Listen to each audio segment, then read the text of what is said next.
the Rangers over the Canadians. Or no, maybe I did put the... I have to check on the Canadians and the Rangers. But I did pick the Blues to win it all. So, anyway, that's the playoff hockey coverage. I got one last little bit of hockey side news. The Boston Bruins, who were in the playoff picture pretty much the whole time and fell apart the last week, 2 weeks, 3 weeks, and ended up missing. And like I said, the Penguins got their spot. They announced that they have fired their general manager, Peter Chiarelli. Not quite sure how you say that, but we'll say Chiarelli. Peter Chiarelli.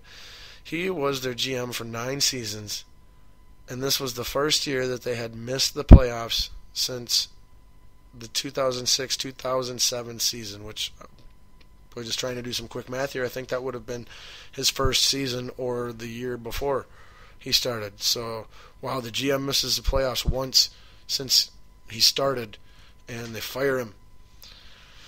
Tough gig. But anyway, that's what I got for hockey coverage. Go Wild. And next week, hopefully, when we come to you, the Wild will be up in their series, and we'll have lots more to talk about in the NHL playoffs. Again, just a reminder, you are listening to Scotty Ball on Balls Deep Sports Talk here at Northern Lights Radio on WNLMradio.com. I've got at least 15 minutes of show left. However, I might go well over that, as I usually do, if you're a regular listener. And I have talked to those at the station with the authority, and I have been assured that if I were to go up to 90 minutes even, that is no big deal. I am free to do that. So from here on out, I will be focusing on getting all the content in as thoroughly as possible and not being such a slave to the clock. Because we got at least 3 more big topics to get to yet before we discuss our Balls Deep thought of the day. So, moving on to our next serving of meat. We're having 3 servings of meat here on this show this week. But here with your second serving of meat, we will be discussing the NBA playoffs, or more specifically, the last night of the NBA regular season, which is going on right now. And who would have guessed it? In the final game of the season, the Minnesota Timberwolves are playing in one of the most meaningful games in the entire league. Now, keep in mind, of course, it has absolutely nothing to do with the Timberwolves. It has to do with the team they are playing against, that being the Oklahoma City Thunder, who are one of 2 teams competing for the 8th and final spot in the Western Conference playoffs, the other team of which being the New Orleans Pelicans. Now, the Pelicans own the tiebreaker between these 2 teams. So if the Pelicans were to win their game tonight against the San Antonio Spurs, who, by the way, are playing to clinch the number 2 seed in the Western Conference playoffs, but if the Pelicans were to win, they're in. Doesn't matter what happens with OKC and the Timberwolves. Or if OKC were to... I can't even say the word. No, I can't even say the words. You know what I was going to say. I can't even say the words. That's how ridiculous it is.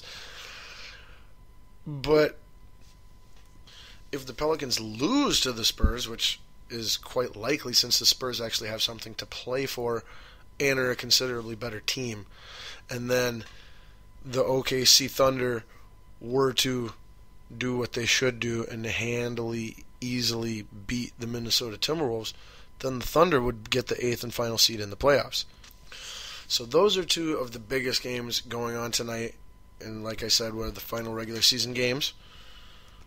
And I want to say the playoffs start in about 3 days, 3 or 4 days, something like that for the NBA. Possibly next week, but I think it's 3 or 4 days. I'll have to check on that.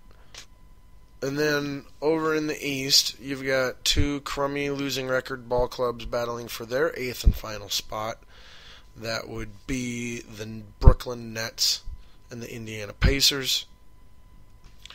Neither one of these teams will do anything in the playoffs. It's a shame that they even get to the playoffs. There are several Western Conference teams that are far superior to the bottom 2, 3, at least the bottom 2 or 3 teams in the East. But that's the way it's set up. You're going to get that sometimes. Nothing we can do about it. and it's not that big of a deal. But now, just to quickly do a better job of going over the current seedings and how things could play out when tonight's games are all said and done. In the West, the Golden State Warriors are the 1 seed that is clinched. Now, the number 2 seed could go to either San Antonio, the Clippers, or Houston. I believe if San Antonio wins their game against the Pelicans, that's it. They win the division. They're the 2 seed. If San Antonio were to lose and Houston were to lose, I'm pretty sure Houston's playing tonight as well, then the Clippers would be the 2 seed. However, if San Antonio were to lose and Houston were to win, then Houston would be the 2 seed. So, anyway, you've got the Clippers here who could at best be the 2 seed or at worst be the 3 seed. So they're sitting pretty good. That's not too bad. Now, the other 2 teams fighting for that 2 spot, the Houston Rockets and the San Antonio Spurs, Houston could be as high as the 2 seed. If they don't make the 2 seed, they will be the 5th or the 6th seed. San Antonio could be the 2nd or the 3rd seed, or the 5th or the 6th seed. The 4th seed is locked in as the Portland Trailblazers. The 5th seed, the Grizzlies, will either be the 5th or 6th seed. Like I said, the other 2 teams for those 2 spots would be the Spurs or the Rockets, depending on how their games turn out. In the 7th seed, you have locked in the Dallas Mavericks. Big snorer there. They should get crushed by the Clippers or the Rockets or the Spurs in the first round. But you never know. And then, like I said, fighting for the 8th spot and the right to lose to the Golden State Warriors in the first round, we got the Pelicans and the Thunder. Over in the East, the Atlanta Hawks have clinched the number 1 seed for quite a while. The Cleveland Cavaliers are locked in at the number 2 seed.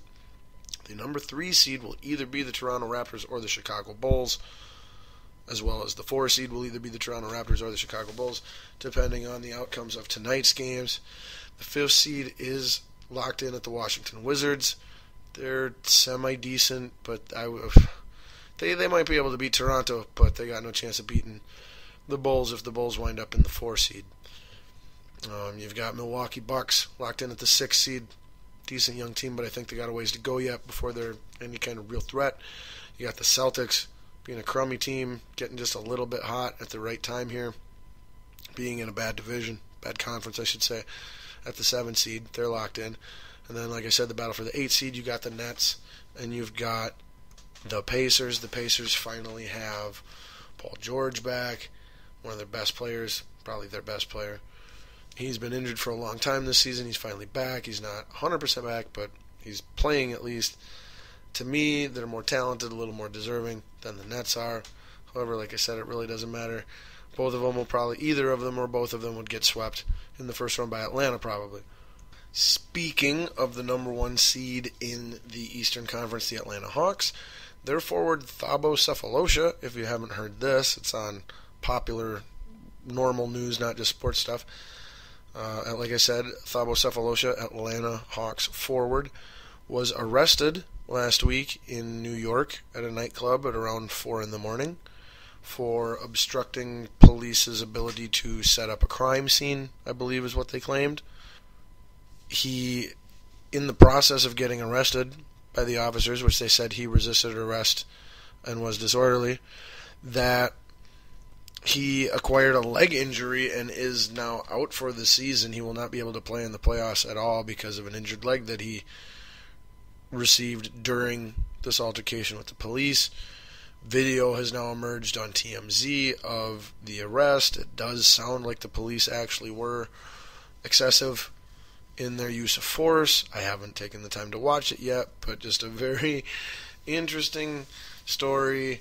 And the one point I just want to throw out there is when you're a pro athlete and you're, a week away from the playoffs starting and you're in the number 1 seed in your conference, maybe when your plane gets into New York at 1, 2 in the morning, you don't go out to the club until 4 a.m.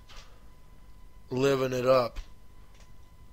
When you got a game that following night and that's what you flew there for, go to your hotel, go to bed, and get prepared for the game.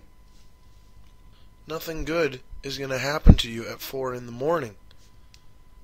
So, Sefolosha did put put himself in this situation. He did create this possibility, and he needs to be accountable for that. That being said, police brutality is not acceptable to anyone, ever, in my opinion. And I am sad to see that it is yet again in the news as an issue. I think they would get it by now, that it doesn't take 4 guys with sticks and tasers and stuff to put a pair of handcuffs on one dude that isn't the Incredible Frickin' Hulk or something. But anyway, that is your NBA playoff picture news, a little bit of final NBA news. Derrick Rose is back from injury and back in the lineup for the Chicago Bulls. He is not playing tons of minutes. I want to say they've got him on a minutes count, much like baseball puts pitchers on a pitch count. They got him around 20-25 minutes a game. Right now, they would like him to be at full strength come playoff time. I think that's the wrong approach. I think they just need to use him as a special weapon type of thing. Whatever we can get out of him, we get out of him, but we're not going to rely on him for too much. That's what I would do. However, they seem to want him to be at 100% Derrick Rose force and impact and involvement throughout the playoffs. So we'll see how that works out for him. As far as the NBA MVP race goes and our MVP debate that I have been looking forward to for quite some time, I've decided that both due to time constraints as well as the importance of the final games and the ending of the regular season, which does not occur until tonight is over, that I will be discussing the NBA MVP on next week's show. Should be a great discussion. We'll be talking about Stephen Curry, James Harden, Anthony Davis, Russell Westbrook, LeBron James, Chris Paul. There are a lot of people who deserve to at least be mentioned in this year's NBA MVP discussion. So again, I will be doing that on next week's show, as the end to the regular season, which is tonight, is just too vital to casting my final decisions and understanding how I really feel about that award this season. And in one last bit of NBA news before we move on to some other stuff yet, which we will obviously be going over 60 minutes, if you couldn't tell already. But, like I said, our final bit of NBA news, it's on the lighter, entertaining side. The other night, the Orlando Magic were playing the New York Knicks, and you might not even need to follow basketball to know that that's a pretty good blooper comedy, sports gone wrong setup right there. But so anyway, we got the crummy Magic playing the super even crummier New York Knicks the other night. And in the second quarter of their game, the Magic scored a grand total of 7 points, combined with the Knicks' grand total of 8 points, to make a game grand total for the entire second quarter of 15 points scored. That was a record low for the NBA. And a record low for basketball. A record low for Mr. Naismith, who invented the game. No, sorry. But you get the idea. Two crummy teams playing as crummy as they can, and it was as bad as we've ever seen. So there you go. Congratulations, Magic and Knicks.